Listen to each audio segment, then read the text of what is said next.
C'est l'étape reine de ce Tour de France, entre Vif et le col de la Lauze, avec des chiffres qui donnent le tournis. Il y a un peu plus de 170 km pour 5500 de D+, donc c'est des vraies montagnes russes, c'est comme si on était au parc Astérix, donc il va falloir s'accrocher aujourd'hui. Il y a 3 cols hors catégorie, on finit par le col de la Lauze, donc ça va être vraiment un gros chantier, en espérant que la météo tienne, ce qui n'est pas sûr à la montagne, mais pour le moment, si on a un départ sous le sec et qu'on arrive à faire 40 bornes, voire même le premier col, la première descente sous le sec, ça serait déjà génial.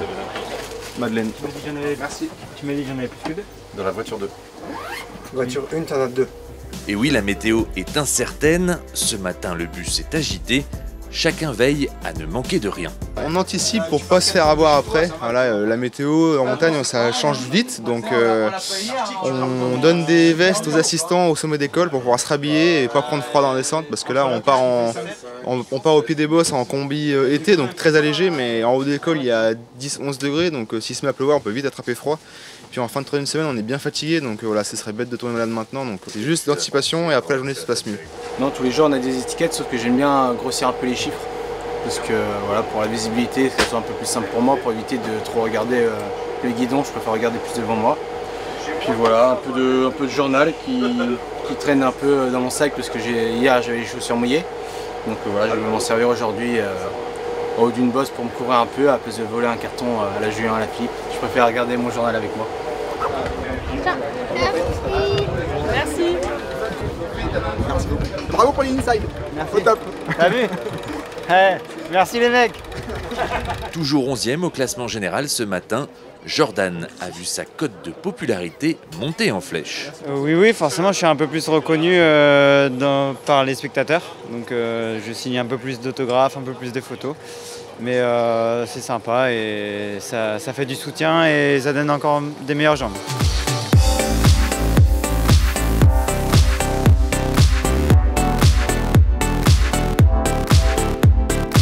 L'échappée du jour est composée d'un groupe de 15 coureurs qui ont du mal à prendre une avance confortable. Dans la première ascension, Jordan Gégat part à leur poursuite. Au sommet du col de la Madeleine, la configuration a totalement changé. Ils sont 7 coureurs en tête avec le maillot jaune. Derrière, on recense de nombreux groupes un peu partout. Jordan est à 2 minutes des hommes de tête. Et au même moment, à l'hôtel, Dimitar est lui aussi dans sa course. Une course contre la montre où il se bat avec les chambres et les valises. 70. Ce que j'ai fait, c'est parfois c'est simple, mais quand un hôtel énorme comme ça, c'est compliqué par rapport. Mais c'est bien, on est dans le même étage et je dispatche les valises du staff. Priorité au coureur et après le reste, essayer de mettre les médecins et l'ostéo à côté du coureur. Ben, le Tour de France autour de 28 personnes et les 28 valises dispatchées quand même tous en même hôtel. 327 c'est les DS, tous les DS. Et j'arrive avec les clés. Gagner du temps, aller passer les massages le plus vite possible et surtout aller manger et se coucher. Un gain de temps donc, et en parlant de temps, au pied de la montée finale vers Courchevel, Jordan s'accroche au groupe maillot jaune avant d'être distancé. C'est Ben O'Connor qui remporte cette 18e étape.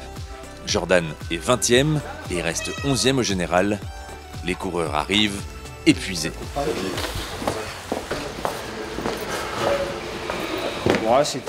C'est parti à fond. C'est parti à fond et c'était la guerre d'entrée dès le premier col. On a essayé de s'accrocher au maximum, mais bon, malheureusement, nous on n'a pas pu épauler Jordan dans la montagne. Je sais pas trop ce qui s'est passé et nous on a été au bout. C'était une longue journée et après la grêle nous a un peu pris sur la fin du col de la Lauze. Donc là c'est vrai que c'était une grosse journée. Froid et la redescente là pour revenir à l'hôtel un peu frigorifié là sur la fin. Mais bon, on va vite se réchauffer, bien manger et aller au massage. Demain, c'est la dernière étape de haute montagne de ce Tour de France. La dernière opportunité pour les purs grimpeurs.